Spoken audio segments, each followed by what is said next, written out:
এই করিনু পণ মোরা এই করিনু পণ, ফুলের মতো গড়ব মোরা মোদের এই জীবন।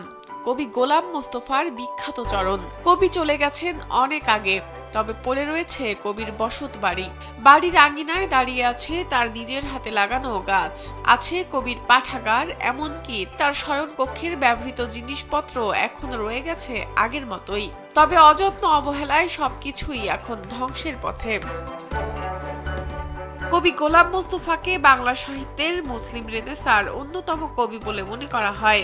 সাহিত্য সমালোচকরা মনে করেন গোলাম মোস্তফা তার লেখার মাধ্যমে নবী প্রেমকে তুলে ধরতে সফল হয়েছিলেন। কবি হিসেবে সমাদৃত হলেও তার লেখা বিশ্বনবী গদ্য সাহিত্যটি জায়গা করে নিয়েছে বাঙালি পাঠকের মনে। কবি গোলাম মোস্তফার বাড়িতে বিভিন্ন জেলা বা এলাকা থেকে মানুষজন দেখাশোনা করতে আসে, কিন্তু এই যে কবি গোলাম মোস্তফা যে পাঠাগার বা ঘরগুলোর যে অবস্থা হিসাবে পড়ে আছে, এটা আসলে গ্রহণযোগ্য না। কবি গোলাম মোস্তফার বাড়ির 2টা টিনের ঘর আছে, সেই টিনের ঘরও এখন বর্তমানে ধ্বংসের পথে। মানে এখন যদি সে আমাদের গ্রামের কবি না, শুধু সে শৈলকুপার কবি, সে পুরো বাংলাদেশেরই কবি। এখন সরকারিভাবে তার এই বাড়ি যদি একটু সংস্কারের কাজ হতো তাহলে ভালো হতো। স্যান্ডেলিনা সো, রূপচর্চায় আভিজাত্য।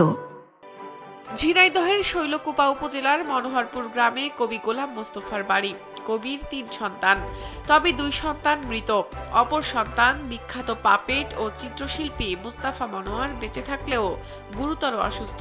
তাই তো কবির বসত বাড়ি অযত্নে অবহেলায় পড়ে থাকলেও দেখার কেউ নেই। বাড়িতে একটি পরিবার দেখাশোনার জন্য থাকলেও তা একেবারেই যথেষ্ট নয়। দীর্ঘদিন অবহেলায় পড়ে থাকে, এই ঘর বাড়িগুলো সব নষ্ট হয়ে যাচ্ছে, ভেঙে চুরিয়ে গেছে সবকিছু। আর তার যে স্মৃতিময় যে ছবিগুলো ছিল সেগুলো আস্তে আস্তে হারিয়ে যাচ্ছে। আমরা এখানে এসে যেটা দেখতে পাচ্ছি, তার এই বসত ভিটার জরাজীর্ণ অবস্থা এবং তার যে স্মৃতি বিজড়িত যে জিনিসগুলো, তার খাট এবং অন্যান্য জিনিসপত্র, ব্যবহার্য আসবাবপত্র এবং তার ছেলে এবং তার স্মৃতি রক্ষার্থে যে ছবিগুলো আছে, সবগুলোর অবস্থাই খারাপ এবং এটার অনতিবিলম্বে সংস্কার প্রয়োজন। উপজেলা নির্বাহী কর্মকর্তা স্নিগ্ধা দাস জানান, উপজেলা প্রশাসন থেকে জেলা প্রশাসনের কাছে আবেদন করা হবে কবি গোলাম মোস্তফার বসত বাড়ি সংস্কার করে সংরক্ষণ করার জন্য। কবি গোলাম মোস্তফার বাড়ি, সেটা অবশ্যই আমাদের একটা আমি বলবো যে প্রত্নতাত্ত্বিক নিদর্শনের মতোই।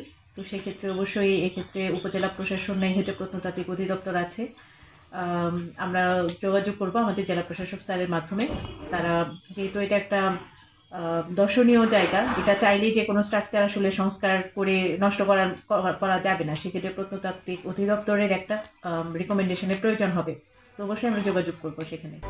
কবির বসত বাড়ি সংরক্ষণ ও রক্ষণাবেক্ষণে যথাযথ পদক্ষেপ নেবে প্রশাসন, এমন প্রত্যাশা এলাকাবাসীর।